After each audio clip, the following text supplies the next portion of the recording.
What if I told you that most Falcon BMS players hit what is called the single-player learning plateau, but still avoid multiplayer because of one simple fear of the unknown? With all of your hours, you might know how the jet works, but do you actually understand how to use it? This AI-generated deep dive reveals exactly why your learning curve flattens out and uncovers the reality that a majority of advanced tactical knowledge actually lives online in multiplayer. These AI hosts analyzed hundreds of player comments, posts, and videos to explain between being a good solo pilot and transitioning to an effective wingman. By the end of this podcast, you'll understand how single player limits your growth and that you'll need to graduate to multiplayer. Listen to find out whether you're ready to make the leap into flying and unlock the full potential of your skills. Welcome to the Deep Dive. We're your shortcut, really, through the complex world of high-fidelity combat flight sims. Yeah. And today, specifically, we are strapping into the F-16. We're looking right at that big hurdle, the transition that, well, it stumps almost everyone eventually. Mm-hmm. Going from single player to multiplayer. Exactly.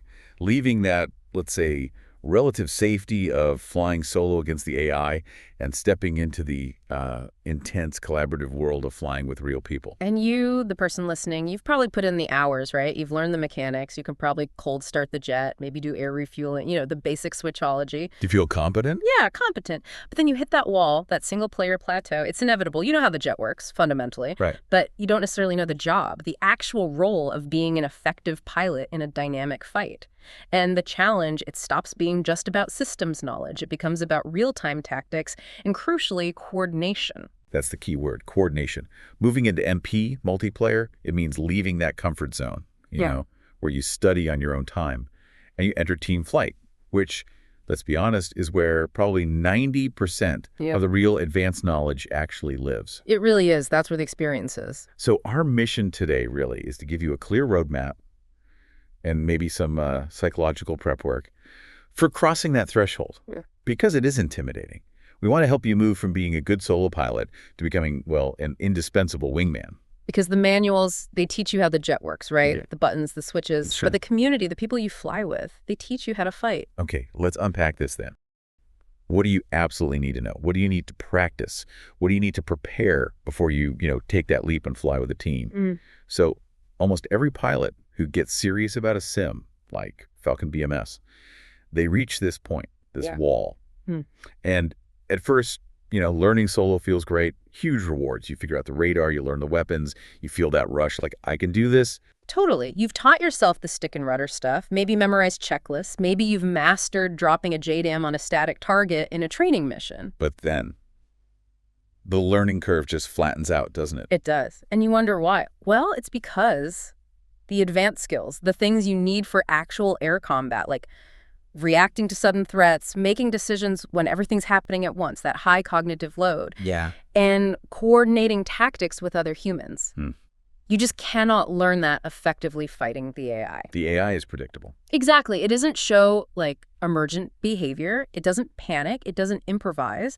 And crucially, it doesn't use realistic radio calls, which means you never really practice radio discipline or how to communicate critical info in milliseconds. And that difference, right, between just running through a procedure you memorize versus reacting dynamically on the fly.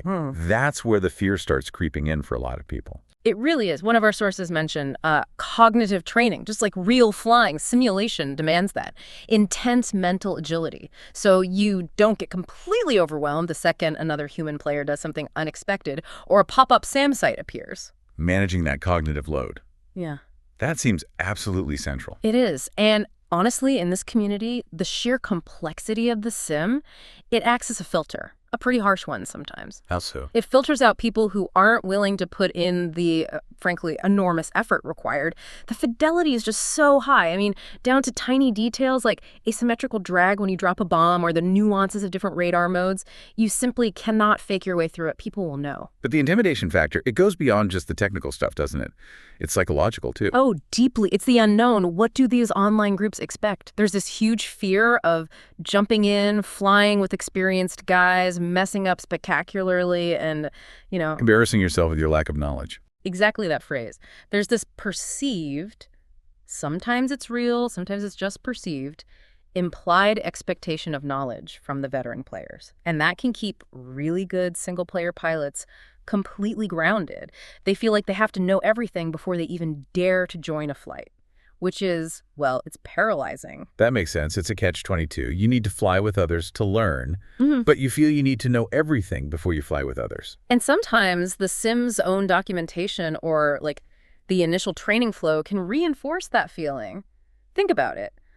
Often, very early on, you're expected to do a full cold start, align the INS, fiddle with radios, systems you haven't even begun to understand yet. You're just clicking switches based on a tutorial. Right, you're turning switches blindly. The system kind of demands you master the complex stuff before you even grasp the simple stuff sometimes, which is totally backwards from how most people learn intuitively. Yeah, it can make the whole learning environment feel a bit hostile at first. You're immediately overloaded. And that just ramps up that feeling of inadequacy when you think about joining an MP session. Which brings us right back to the main point here. The path forward, it's got two tracks. You need both.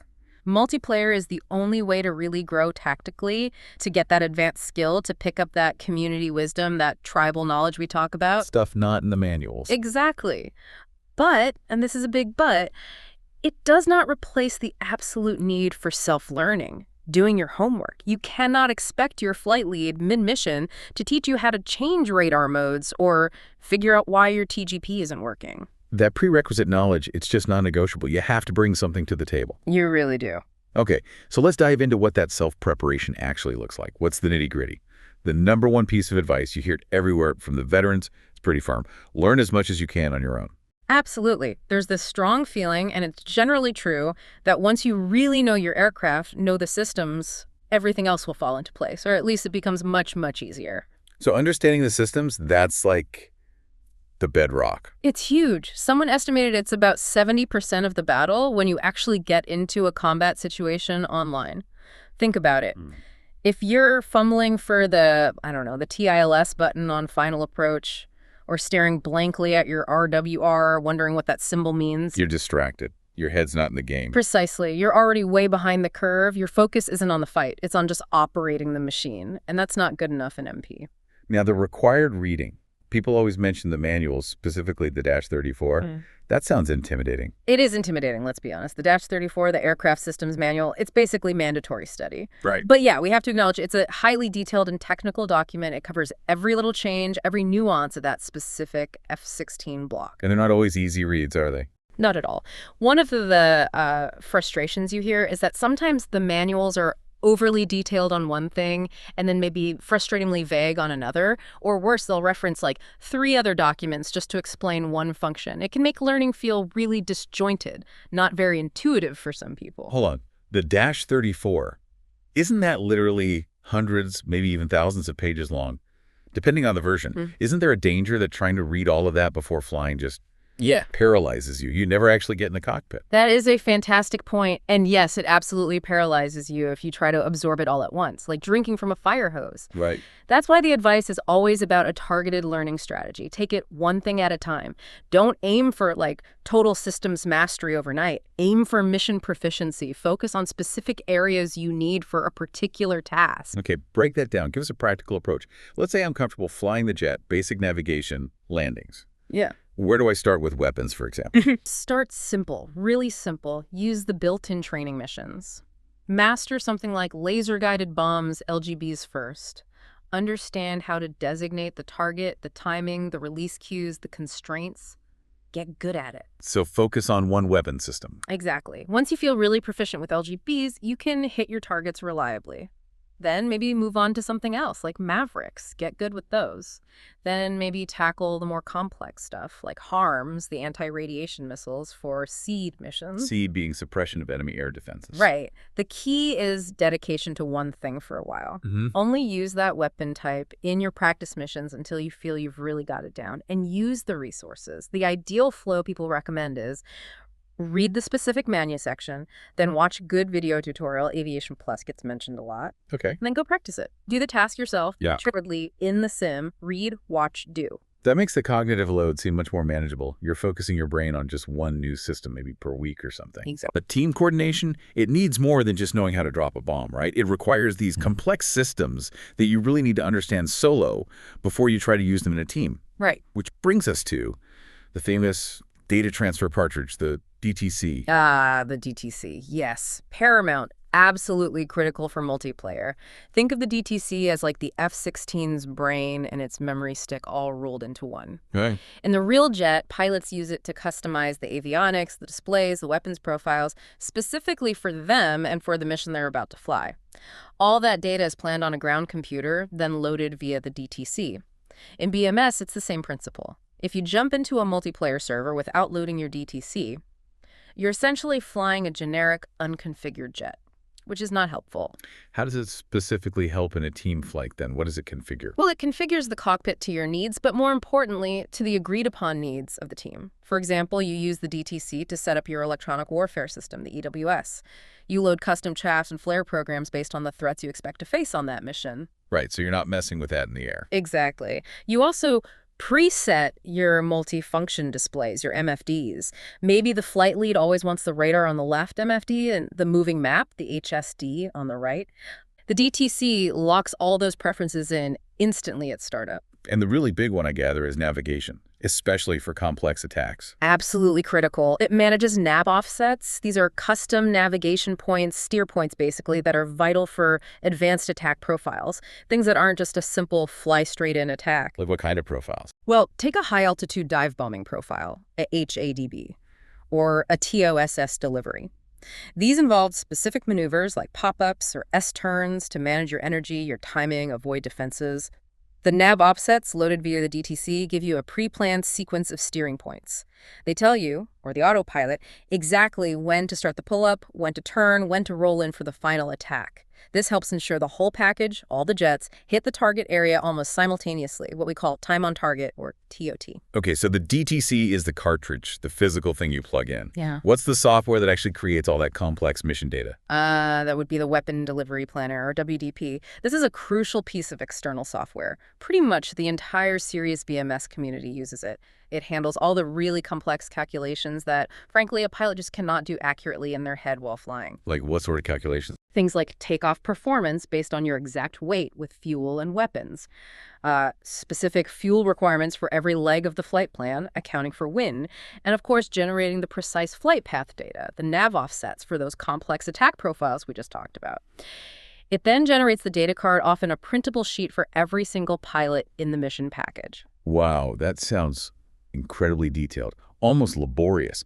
Why is all that pre-planning necessary? Why solve all these difficulties, as the source material calls them, before you even get in the cockpit? Because flying with multiple aircraft, say a 4-ship of F-16s in a high-threat zone, it generates exponentially more difficulties, more potential problems than just one jet flying alone. Right. More chances for things to go wrong. Way more. The complex multiplayer environment demands that you agree on almost everything beforehand. What speed are we taking off at? When do we switch radio frequencies? What attack heading are we using? What's our escape route if things go bad?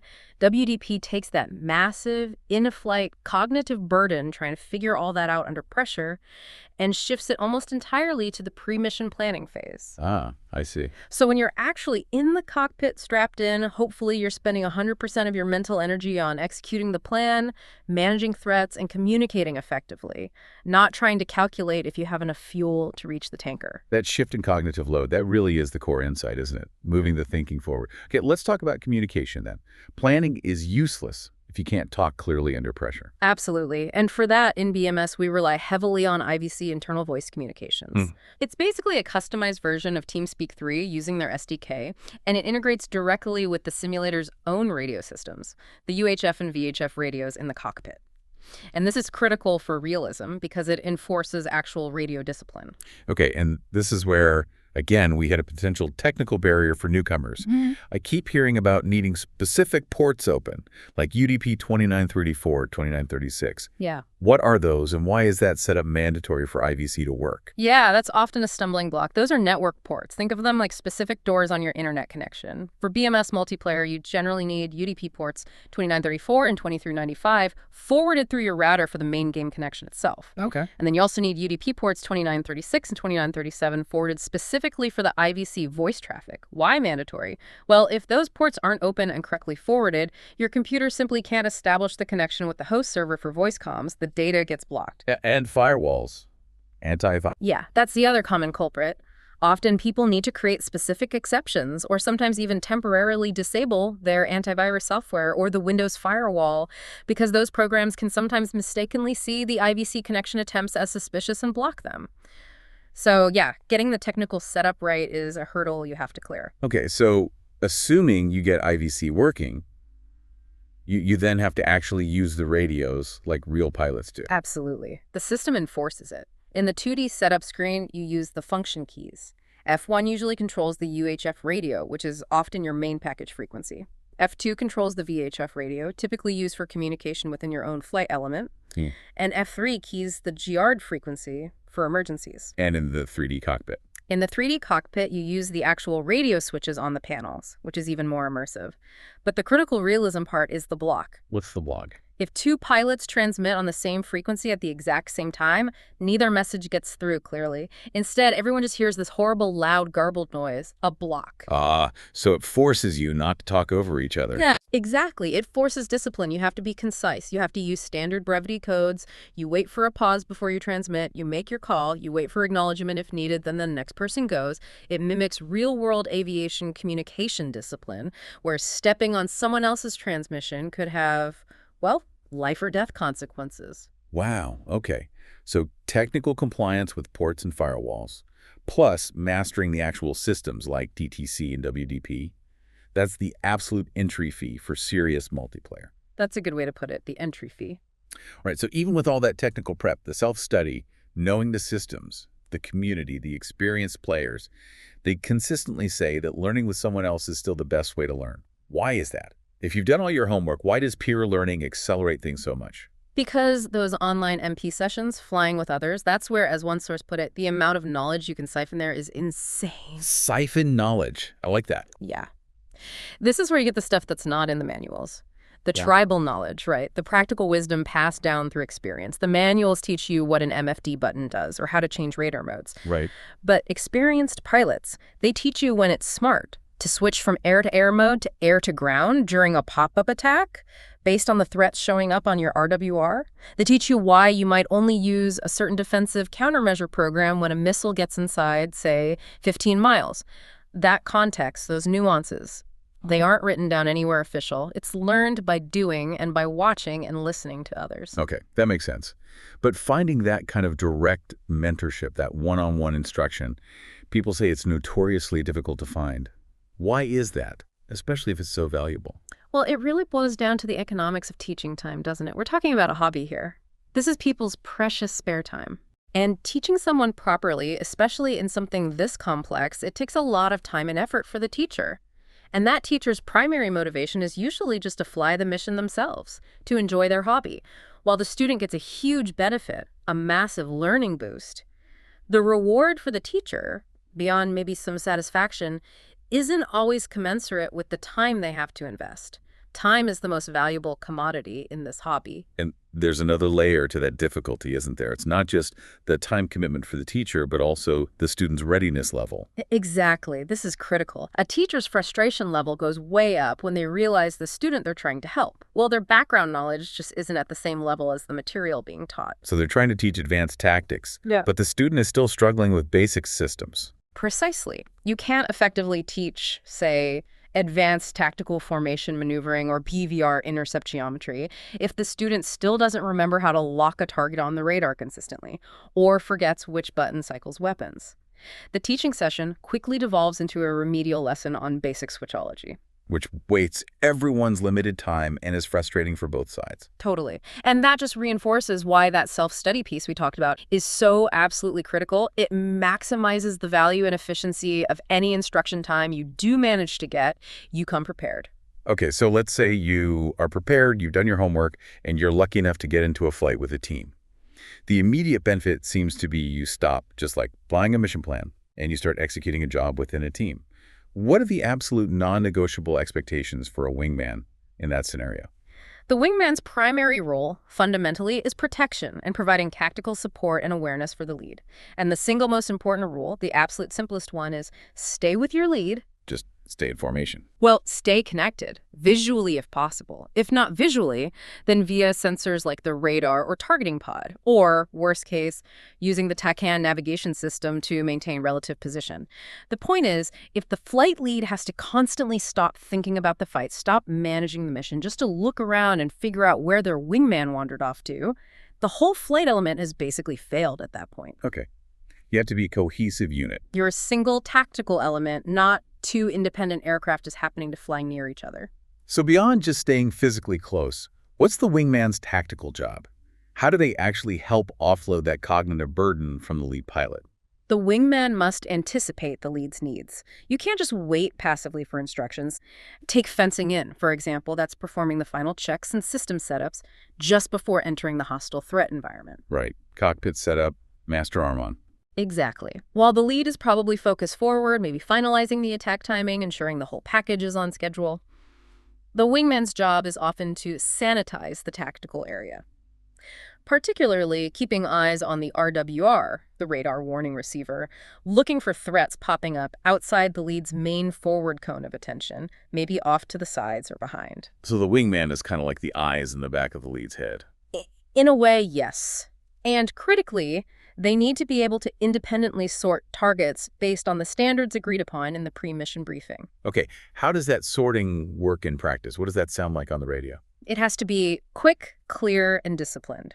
Before you even take off, during the briefing, you agree on the sorting criteria. A very common tactic is sorting by range. So the flight lead takes the closest bandit, the leader, and the wingman automatically takes the next closest one, the trailer. Or maybe you sort by elevation. Lead takes the highest threat, wingman takes the lowest. So in the fight, the wingman needs to be making concise calls like 2 sorting trailer engaging bandit south 30 miles. Or if they lose sight of the lead while dealing with a threat, maybe 2 blind checking RWR spite high right. This system, having these predefined roles, dramatically cuts down the amount of chatter needed during the most critical moments of an engagement. The expectations are clear. It really sounds like the wingman acts as the flight's tactical early warning system, and maybe rear guard too, freeing up the lead's brain power to focus purely on getting weapons on the primary target. That's an excellent summary. That's exactly the goal. Shared responsibility, efficient allocation of attention. Okay, so let's assume our listener has done the hard yards. They've hit the books or the digital manuals. They've practiced the systems. They understand WDP and the DTC. They get the wingman role. Now, where do they actually find the kind of structured training environment that lets them apply all this knowledge without just being thrown into the deep end and getting totally overwhelmed? Yeah, that's the crucial next step. You really need to seek out specific, organized communities. Joining groups that are known for having a structured approach is highly recommended. Places like Falcon Lounge or UOAF often get mentioned. Why those specifically? Because they tend to run dedicated training flights. They have sessions specifically designed for learning and practice. And they also run large package missions, these complex scenarios with multiple flights working together, which is where you really learn advanced coordination. But there are regional options too, like the 185th VFW is often cited as a good example of a European-based squadron that focuses on structured flying. So joining a dedicated squadron seems like a good path for structure. But I've also heard some experienced folks say that a lot of the real MP learning, that siphoning knowledge you mentioned, often happens more informally, just jumping into pickup flights or sessions with people you might not even know, regardless of squadron tags. That's definitely true as well. Learning happens everywhere in this community if you're open to it. But the big advantage of joining a more structured squadron is the regularity and the standardization. Yeah, consistency. Yeah, it means you usually have standard operating procedures, SOPs, you have standardized ways of planning missions, maybe using WDP templates, and most importantly, you have established expectations for communication and performance. It reduces the number of variables when you're learning. And when looking for a group, what's the key advice? Find the right fit. Absolutely. The advice is usually find who you interact best with and stick with them. Find a group whose style and, frankly, whose personality meshes well with yours. Why is that loyalty, sticking with a particular flight lead or group, considered so important? It builds trust, predictive trust. Yeah. When a flight lead flies regularly with the same wingman, they start to know that wingman's capabilities. They know their strengths, their weaknesses. They know how they'll react under pressure because they know they both understand the same SOPs. So the lead doesn't have to constantly explain things or second guess. Exactly. The lead knows, without even having to ask, that you've probably loaded the right DTC, you know the comms plan, you understand the briefed target sorting rules. That trust lets the lead confidently delegate tasks, even complex or mission-critical ones, without needing to micromanage. And that trust, that predictability, is probably the single biggest factor in making the entire flight element more effective and, honestly, more survivable. Okay, let's tackle the elephant in the room for many potential MP pilots. The fear of the time commitment. People have jobs, families. They worry it's going to demand all their free time. What's the reality versus that perception? Yeah, that perception is definitely out there that you basically have to live in the virtual cockpit. But the reality, especially in more mature, established squadrons, is usually quite different. They are typically extremely understanding that, life, work, family gets in the way. So they're flexible. Generally, yes, very flexible. The normal commitment level, if you can call it that, often boils down to maybe flying 1 or 2 scheduled sessions per week, which might only add up to a few hours total. It's usually quite manageable if you prioritize the quality of your participation when you can fly, rather than just the sheer quantity of hours. And these communities are global, right? So time zones must play a huge role in how flights actually get scheduled and organized. Oh, absolutely. It's a major factor. Most larger groups structure their main flying times based on geography.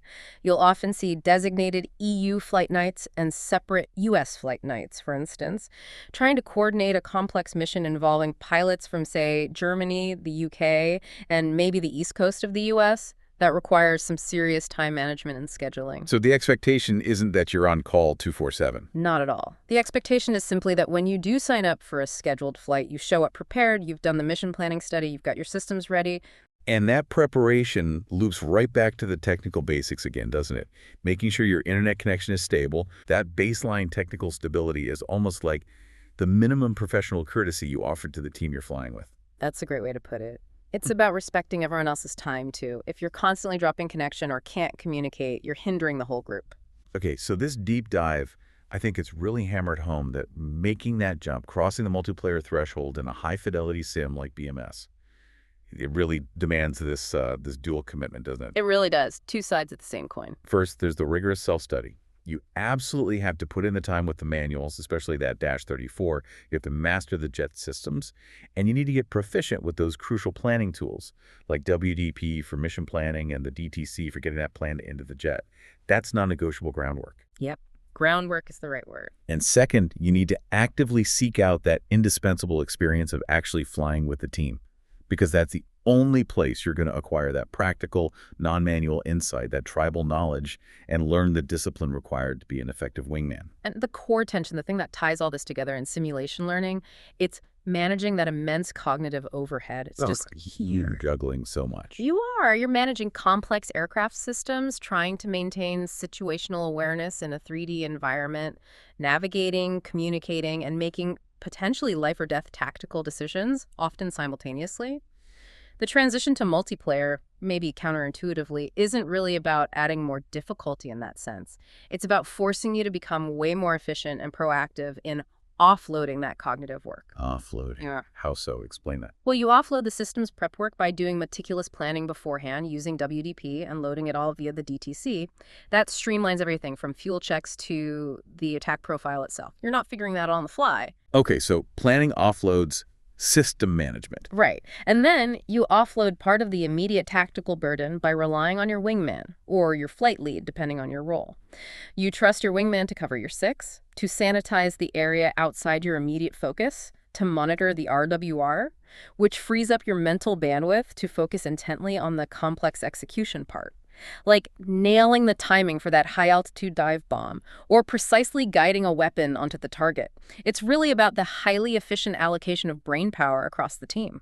That's a fascinating way to frame it. Efficiency of thought. Exactly. And that's why the complexity of these simulators, it isn't a bug, it's not a flaw, it's the defining feature. It's the environment that demands this level of preparation and coordination excellence.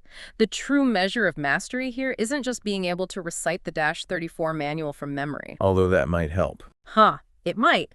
But the real proof is successfully planning a complex multi-ship attack profile in WDP, figuring out all the precise timing, the fuel, the offset points, then loading that intricate plan flawlessly into your DTC, and finally, executing your part of that plan perfectly as a coordinated member of a package. That's when you prove you can not only fly the jet, but you can think and operate like a cohesive part of a fighting unit, like a real pilot involved in mission execution. Okay, so here's the final provocative thought, something for you, the listener, to maybe mull over.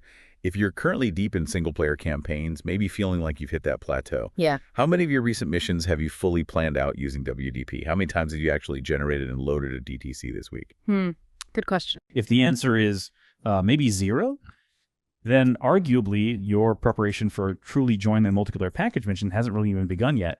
So maybe the next step isn't just flying another campaign mission. Maybe it's time to hit those documents, practice those planning tools, maybe even practice making wingman radio calls out loud to yourself. Get prepared, and hopefully we'll see you in the virtual skies contributing to the package mission soon.